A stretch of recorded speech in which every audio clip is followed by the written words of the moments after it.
শুনেন, আপনি হচ্ছে ওই ইজারা তুলবেন বাজার থেকে, বাজারের বাইরে চাঁদা তুলতে আসবেন না কালকে থেকে, বুঝছেন? বাজারের বাইরে কোনো চাঁদা তুলতে আসবেন না, কোনো চাঁদাবাজি চলবে না দেবিদ্দার। আপনি শুধুমাত্র বাজারের ইজারা নিচ্ছেন, বাজারটা হচ্ছে শুধুমাত্র কাঁচা বাজার। শুধু কাঁচা বাজারে এদিকে যদি আসেন, মানুষ যদি ধরে আপনাদের পিটায় পুলিশের হাতে তুলে দেয়, আমাদের কিছু করার নেই, কারণ চাঁদাবাজরা সবাই ধরে পিটাবে, বুঝছেন? 12 ফেব্রুয়ারির ঐতিহাসিক গণভোটে জনগণের বিপুল রায়ের মাধ্যমে হ্যাঁ জয়যুক্ত হলেও এবার জুলাই জাতীয় সনদের কার্যকারিতা নিয়ে শুরু হয়েছে আইনি টানাপোড়েন। সনদটিকে সংবিধানের সাথে সাংঘর্ষিক দাবি করে হাইকোর্টে রিট দায়ের করা হয়েছে। অন্যদিকে অন্য এক রিটে চ্যালেঞ্জ করা হয়েছে গণভোটের ফলাফলের বৈধতাকেও।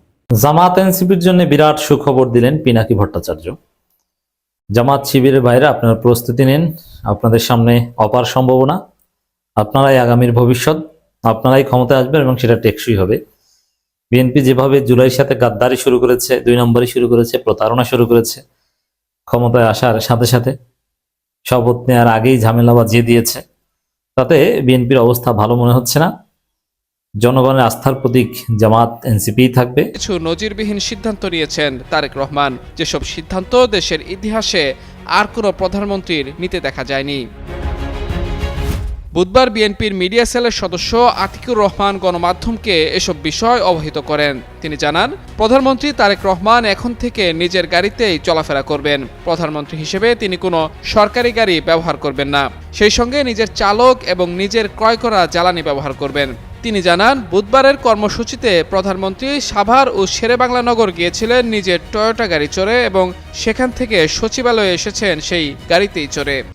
এখানে আজকে 2টা শপথ নেওয়ার কথা, 2টা বিষয়। একটা হচ্ছে যে কারা কারা পাওয়ার চান, মানে নির্বাচন কইরা ভোট পাইয়া পাশ কইরা এখন পাওয়ার হস্তান্তর, মানে আপনি সংসদে যাবেন, মন্ত্রী হবেন, তাদের একটা শপথ। আরেকটা শপথ ছিল সংবিধান সংস্কার পরিষদ। সংবিধান সংস্কার পরিষদ, এই সংস্কার পরিষদের একটা শপথ ছিল। 2টা শপথ একই সঙ্গে হওয়ার কথা এবং একজনই এই শপথ পড়াবে, এরকমই কথা ছিল। এবং সকালবেলা যখন জামাতে ইসলাম 11 দল ওইখানে যায় শপথ নিতে, ওনারা এটাই জানে যে সবাই মিলে আমরা শপথ নিচ্ছি। 2 দল, মানে বিএনপিও নিবে, জামাতও নিবে। যারা জিতে গেছে তারাও নিচ্ছে, যারা হেরে গেছে তারাও নিচ্ছে। কিন্তু ওইখানে যাওয়ার পর ঘটনা অন্য। যারা জিতে গেছে তারা ওই পাওয়ারের শপথটা নিছে, মানে সংসদে যাওয়ার, এমপি হওয়ার, মিনিস্টার হওয়ার। সংস্কার পরিষদের শপথটা ওনারা নেয় নাই। আসসালামু আলাইকুম রহমতুল্লাহ। দর্শক, 4,80,00,000 মানুষের সাথে গাদ্দারি করছে বিএনপি এবং জনাব তারেক রহমান। কিভাবে গাদ্দারি করলো দেখেন। 4,80,00,000 মানুষ গণভোটে হ্যাঁ ভোট দিয়েছে এবং গণভোটে হ্যাঁ জয়যুক্ত হয়েছে। আর সেই হ্যাঁ জয়যুক্ত হয়েছে এবং সেই হাতে, অর্থাৎ সেই গণভোটের মধ্যে হ্যাঁ দিলে কি হবে, না দিলে কি হবে, এই যে শর্তগুলো ছিল, জুলাই সনদ এবং সংস্কার করার যে শর্তগুলো ছিল, যদি হ্যাঁ ভোট জয়যুক্ত হয়, তো এখন তো সে হ্যাঁ ভোট জয়যুক্ত হয়েছে, কিন্তু তারা সংস্কার চাচ্ছে না। তারা সেই সনদে স্বাক্ষর করবে না, তারা সেই শপথ দিবে না। শপথ নেওয়ার কথা ছিল কিন্তু 2টা, একটা হলো সংসদীয় শপথ আর অন্যটা হলো ওই জুলাই সনদ এবং সংস্কারের যেই শর্তগুলো রয়েছিল সেখানে স্বাক্ষর করা, মানে সেই শপথ করা। কিন্তু বিএনপি কিন্তু সেটা শপথ করতে গড়িমসি করছে। অর্থাৎ তারা চাচ্ছে হ্যাঁ ভোট জয়যুক্ত হয়েছে, সেখানে যে শর্তগুলো ছিল তারা সেই শর্তগুলো এখন আর মানে না। তার মানে পুরো বাংলাদেশের প্রত্যেকটা নাগরিকের সাথে তারা গাদ্দারি করছে। এখানে আরেকটা বিষয়, যেমন তারেক রহমান যখন দেশে আসে তখন 3টি শর্ত দিয়ে আসছিলেন। কোথায়? ইন্ডিয়াতে কিন্তু 3টি শর্ত দিয়ে দেশে ঢুকেছেন। তার মধ্যে একটি এরকম ছিল যে আওয়ামী লীগের যত রকমের মামলা হামলা ধামলা সব তারা উঠায় নেবে, ডিসমিস করে দিবে। এখন হ্যাঁ জয়যুক্ত হয়েছে, হ্যাঁ জয়যুক্ত হওয়ার পরে যদি হ্যাঁর উপরে শপথ পাঠ করা হয়, তাহলে তো আর আওয়ামী লীগের ওই হামলা মামলা এগুলো তুলতে পারছে না। এগুলো তাদের যে কার্যকারিতা, সেটা কার্যকারিতা হয়েই যাবে। কিন্তু যখন এইগুলো শপথ করবে না, তখন ওই আওয়ামী লীগদেরকে আবারও ফিরে আনার মতো সুযোগ রয়েছে এবং শেখ হাসিনা সহ আরো যতগুলো এমপি মন্ত্রী নেতা যারা আছে যাদের নামে শাস্তির রায় হয়ে গিয়েছে 5 বছর 10 বছর বা ফাঁসি, এই প্রত্যেকটা ব্যক্তিরই আবারও তাদেরকে দেশে ফিরিয়ে আনবে যদি শপথ না করে। ওদিকে ক্যান্টনমেন্টে ওইখানে যে অপরাধীরা সরকারি বাহিনী সেনাবাহিনী যদি এইখানে শপথ না করে তারাও বেঁচে যাবে, প্রত্যেকটা ব্যক্তি পার পেয়ে যাবে, বেঁচে যাবে।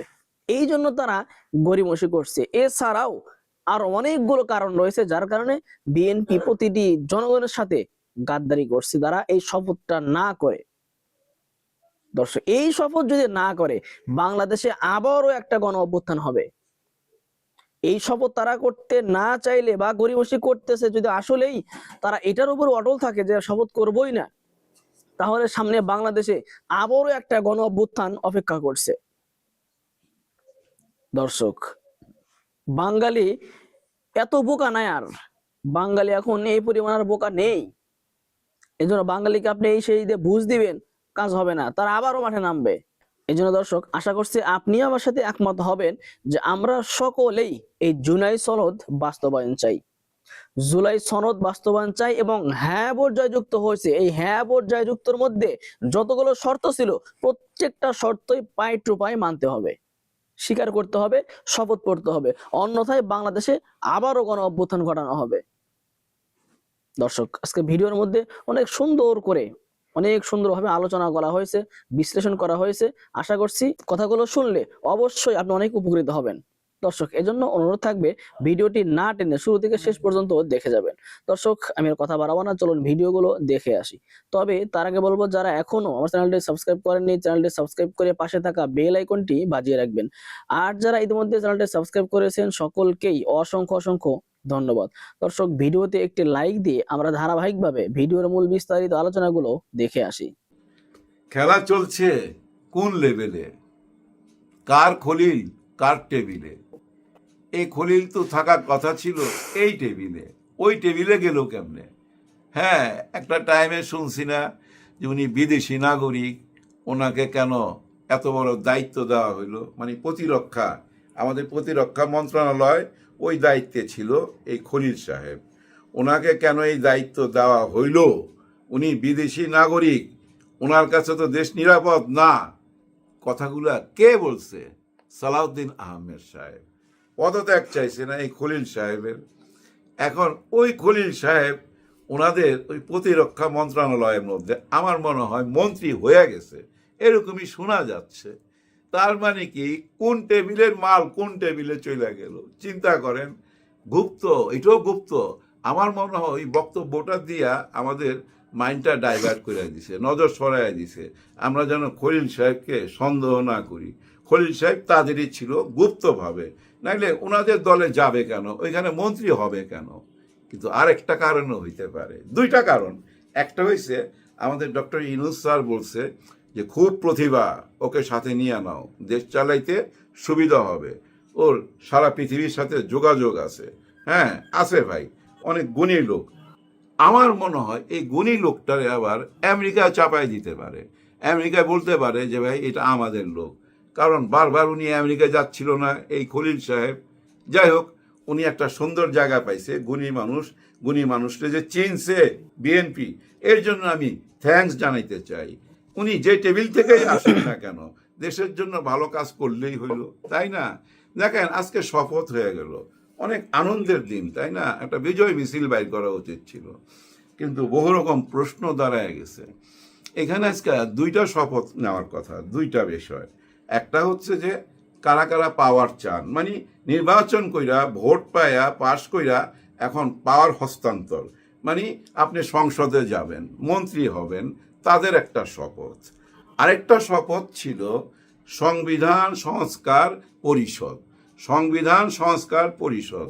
এই সংস্কার পরিষদের একটা শপথ ছিল। দুইটা শপথ একই সঙ্গে হওয়ার কথা এবং একজনই এই শপথ পড়াবে, এরকমই কথা ছিল। এবং সকালবেলা যখন জামাতে ইসলাম 11 দল ওইখানে যায় শপথ নিতে, ওনারা এটাই জানে যে সবাই মিলে আমরা শপথ নিচ্ছি। দুই দল, মানে বিএনপিও নিবে, জামাতও নিবে, যারা জিতে গেছে তারাও নিচ্ছে, যারা হেরে গেছে তারাও নিচ্ছে। কিন্তু ওইখানে যাওয়ার পর ঘটনা অন্য। যারা জিতে গেছে তারা ওই পাওয়ারের শপথটা নিছে, মানে সংসদে যাওয়ার, এমপি হওয়ার, মিনিস্টার হওয়ার। সংস্কার পরিষদের শপথটা ওনারা নেয় নাই। ওই যে আমি বারবার বলতাম না, শপথটা নেওয়ার সঙ্গে সঙ্গে ওয়ান ওয়ে রোডে ঢুকে যেতে হবে, আর ডাইনে বাইরে যাইতে পারবে না, কোনো রাস্তা নাই ইউটার্ন নিয়ে পিছনে আসার, কারণ ওইটা ওয়ান ওয়ে রোড। যার জন্য শপথটা নেয় নাই। ওনারা বুঝতে পারছে, হায় হায়, এই শপথ নেওয়া মানে তো একদিকেই যাওয়া, যাইতেই হবে, আর পিছনে ফেরার রাস্তা নাই। অর্থাৎ ওই যে ৭২-এর সংবিধানে আপনি আর ফিরে যাইতে পারতেছেন না। এই যে সংবিধান সংস্কার পরিষদ, এদের কাজ কি? এদের কাজ ছিল আগামী ১৮০ দিনে, অর্থাৎ আমার মনে হয় ৬ মাস, এই ৬ মাস বৈশা আপনারা এটা পাশ করবেন। কি পাশ করবেন? এই জুলাইয়ের গণ অভ্যুত্থানের পর আপনারা চা পান খায়া, কফি খায়া যে সিদ্ধান্তগুলো নিছেন, এখানে কয়েকটার মধ্যে নোট অফ ডিসেন্ট আছে, থাকুক, কিন্তু হ্যার পক্ষেই তো ছিলেন সবাই, না হলে গণভোট হবে কেন? আর এই গণভোট বিপুল ভোটে পাশ করছে ভাই। ৪,৮৫,০০,০০০ মানুষ এই গণভোটে হ্যাঁ ভোট দিছে। ওরা কি চায়? সংস্কার চায়। এই সংস্কার কারা করবে? এই সংস্কার তারাই করবে যারা জনগণের ভোটে এই সংসদে গেছেন। ওনাদেরকে নিয়েই একটা সংবিধান সংস্কার পরিষদ গঠন করার কথা, এটা সবাই ওয়াদা করছে, এটার পক্ষেই সবাই ছিল। হঠাৎ ওনারা ওই সংস্কার পরিষদ থেকে সইরে আসছে, মানে সংস্কার চায় না। লাগলো আগুন, তাই না? চারিদিকে এখন আগুন লাগবে না, মানুষ এটার প্রতিবাদ করবে না? হ্যাঁ ভাই, প্রতিবাদ করবে, এটা মাইনা নিতে পারবে না কেউ। কারণ আপনি সংস্কার না চাওয়া মানে তো বিরাট বড় বিপদে ফালায়া দেওয়া, পুরা দেশকেই বিপদে ফালায়া দেওয়া। জুলাইয়ের গণ অভ্যুত্থানের সাথে যারা জড়িত ছিল সবাইকে আবার মৃত্যুর মুখে ঠেলে দেওয়া। আবার দেখেন, এই সংস্কার না মাইনা নিলে কি হচ্ছে? অনেককেই মৃত্যুর মুখ থেকে বাঁচায়া আনা। কারণ কি জানেন? আপনি যখনই শপথটা নিয়ে নেবেন, তখনই তো আপনাকে আন্তর্জাতিক বিচার ট্রাইব্যুনাল যে বিচারগুলা হয়ে গেছে সেটাও মাইনা নেওয়া, তাই না? তার মানে ওইখানে যে রায়গুলো হয়ে গেছে, অনেকে তো ফাঁসি হয়ে গেছে, অনেকে পালায়া গেছে, অনেকে কিন্তু এই জেলখানায় আটক আছে। তাদেরকে এই বিচারের মধ্যে আনতে হবে না, তাদেরকে ঝুলাইতে হবে না, যেটা রায় হয়ে গেছে সেটা বাস্তবায়ন করতে হবে না। ওই শপথ নিলে ওইটা বাস্তবায়ন করতে হবে। তার মানে কি জানেন? বিরাট বড় বিপদ না, আরো বড় বিপদ কি জানেন? ক্যান্টনমেন্ট থেকে এসি বাসে যাদেরকে নিয়ে আসে, মনে আছে সংখ্যা কত? আমার মনে নাই, 15 না 20 এরকম হবে, যাদেরকে এসি বাসের মধ্যে এভাবে শোয়ায় নিয়ে আসে বিচার করার জন্য, আবার এসি বাসে কইরা ওই ক্যান্টনমেন্টের জেলখানায় পাঠায় দেয়। এখন যদি আপনি এই শপথটা নিয়ে নেন, তাহলে তো ওদেরকে আবার ওই এসি বাসে কইরা আইনা বিচার করতেই হবে। বিরাট বড় বিপদ না? আরো বিপদ কি জানেন? ধরেন আমি একটা জায়গায় এমপি পদে দাঁড়াইছি, আমি ওই এলাকা থেকে ঘোষণা দিছি তোমরা আমারে পাশ করে আনো। কাকে কথা দিলাম? আওয়ামী লীগ। তোমরা আমাকে ভোট দাও, আমাকে পাশ করে আনো, তোমাদের অফিস আমি খুইলা দেবো নির্বাচনের পরের দিন। তোমরা চিন্তা করো না, তোমাদের যে মামলা মোকদ্দমা আছে সব কিছু আমি গায়েব কইরা দেবো, কারণ ক্ষমতা আমার হাতে। এই বিশ্বাস কইরা আওয়ামী লীগের ভাই ব্রাদাররা বিএনপিকে ভোট দিল। বিএনপি শপথ নেওয়ার আগেই তো অফিসের তালা খুইলা ফেলাইলো, ছবি টাঙ্গায়া ফেলাইলো, স্লোগান দিল। তাদের দোষ কি? তাদেরকে তো আমি কথা দিছি যে তোমরা আমাকে পাশ করে আনো, তোমাদের অফিস খুলতে পারবা, তোমরা রাজনীতি করতে পারবা। এখন আমাকে তারা পাশ করাইছে, আমাকে তো কথা রাখতে হবে। এখন আমি যদি যাইয়া ওইখানে শপথ নেই, তাহলে তো সংস্কারের মধ্যে আওয়ামী লীগকে যেভাবে নিষিদ্ধ করে রাখা হয়েছে ওইটাও তো মাইনা নিতে হয়। ওইটা মাইনা নিতে গেলে তো আমি শপথ নিতে পারি না। আমি তো ভাই ব্রাদারকে কথা দিয়া ফেলাইছি। কত বড় বিপদ! যার জন্য এই শপথটা নেওয়া হয় নাই, যার জন্য দেখেন আজকে বিএনপির আনন্দের দিন, শপথ নিছে ভাই, কিন্তু তারপরও দেখেন চারিদিকে মুখ কালো, সবাই মনের মধ্যে একটাই ব্যথা, একটাই প্রশ্ন, হায় হায় এইটা কি করলো? জুলাই সনদকে ওনারা কেন মাইনা নিল না? জুলাইকে এইভাবে অবজ্ঞা করলো, অসম্মান করলো, ওনারা শপথ নিল না। শপথ না নেওয়া মানেই তো ওনাদের আধিপত্য মাইনা নেওয়া, শপথ না নেওয়া মানেই তো ওনাকে দিল্লি থেকে ফিরায় আনা, শপথ না নেওয়া মানেই তো ওনাদের তালা খুইলা ওনাদের নেতাদের ছবিগুলা লাগায়া ফুলের মালা দিয়া দেওয়া, তাই না? এটাই তো বুঝায়। আপনাদের বিবেককেই প্রশ্ন করেন, 4,80,00,000 উপরে মানুষ ভোট দিছে হ্যাঁ পক্ষে, সংস্কার চায়। পুরনো ওই সংবিধানের মধ্যে যেসব প্রবলেমগুলো আছে ওই প্রবলেমগুলো সরায়া নতুন কথা লেখা। সে কথাগুলো কি? নতুন বাংলাদেশের কথা লেখা। জুলাইয়ের গণ অভ্যুত্থানে শহীদদের যে চাওয়াটা ছিল সেই চাওয়াটা পূরণ করা। 25,000 ভাই বোন যে পঙ্গু হয়েছে, হাত হারাইছে, চোখ হারাইছে, পা হারাইছে, তাদের কি চাওয়া? শুধু একটা সরকার যাবে আরেকটা সরকার এসে বৈশা পড়বে, এরকম চাওয়া তো ছিল না ভাই। চাওয়াটা তো ছিল এই দেশের টাকা পয়সা যেন আর লুট না হয়, এই দেশে যেন আর কোনো ফেসিবাদ জন্ম না নেয়, কোনো দানব যেন আইসা আবার সে আয়না ঘর না বানায়, কারো মুখ যেন চাইপা না ধরে, কোনো মা বোনের বুক যেন খালি না হয়।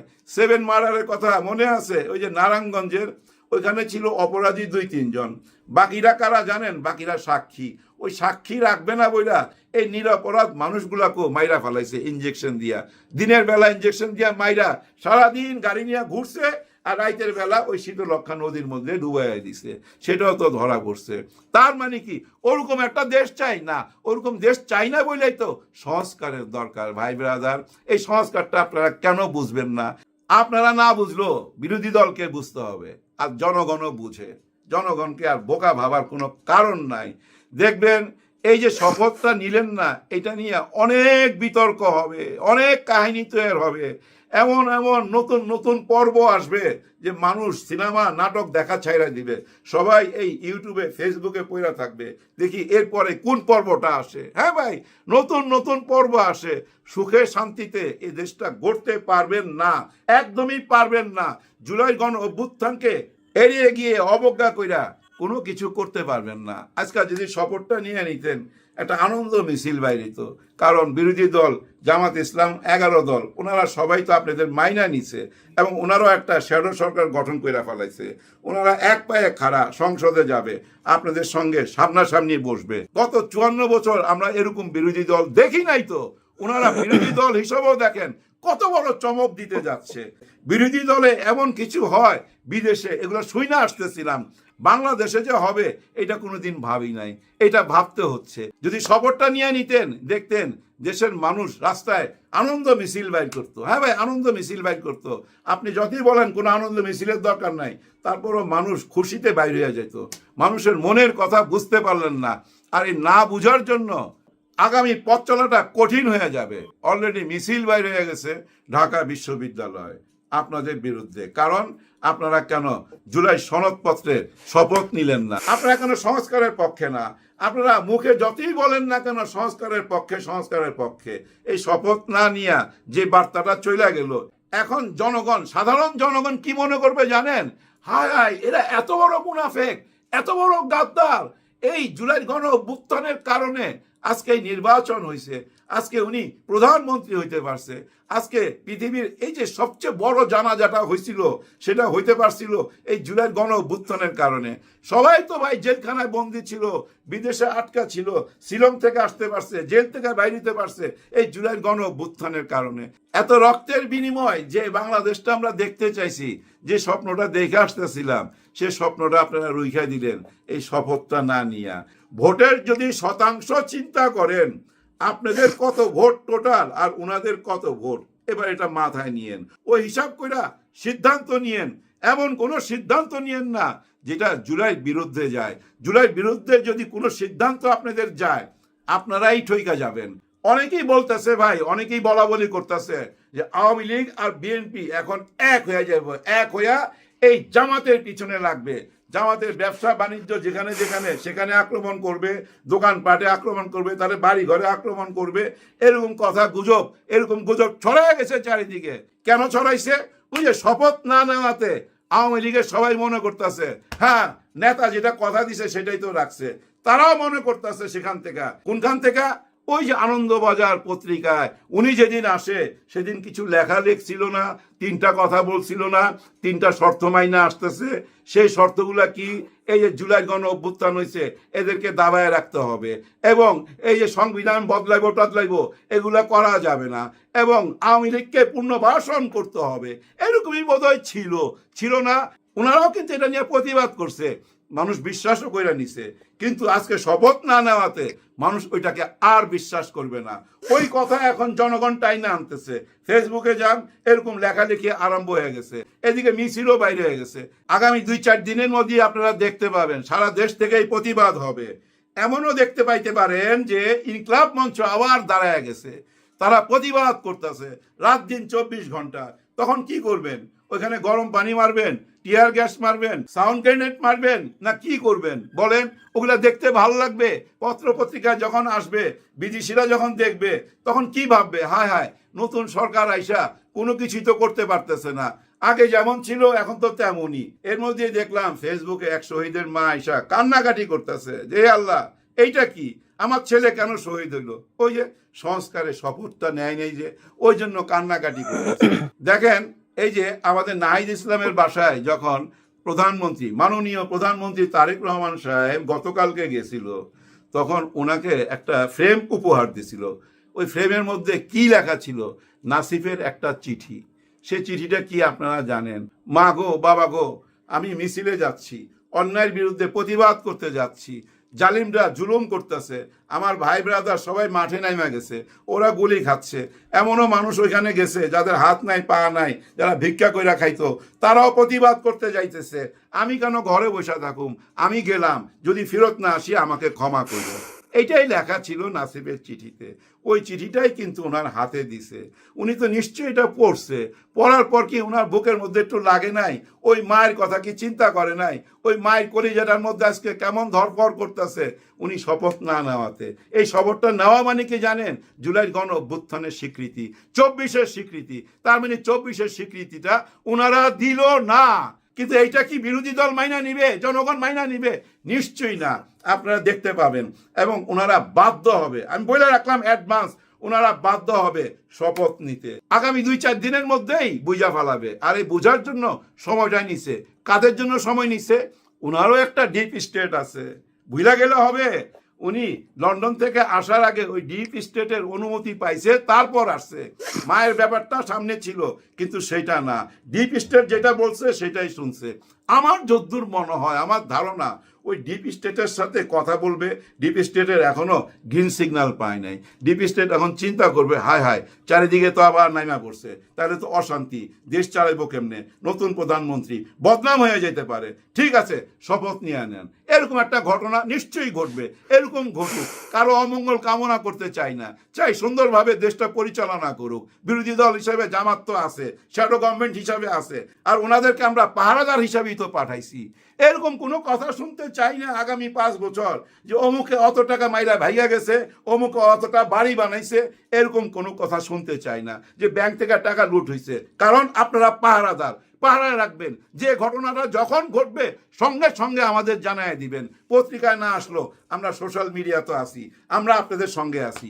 এতক্ষণে আমাদের সাথে থাকার জন্য ধন্যবাদ। ভিডিওটি দেখেছেন, ভিডিওর বিষয়ে আপনার কোনো মতামত থেকে থাকলে অবশ্যই ভিডিওর নিচে কমেন্ট বক্সে আপনার মূল্যবান মতামত জানিয়ে যাবেন। আর যারা এখন আমার চ্যানেলটি সাবস্ক্রাইব করেননি, চ্যানেলটি সাবস্ক্রাইব করে পাশে থাকা বেল আইকনটি বাজিয়ে রাখবেন। দর্শক, সবাই ভালো থাকবেন, সুস্থ থাকবেন। আবারও দেখা হচ্ছে পরবর্তী কোনো ভিডিও নিয়ে।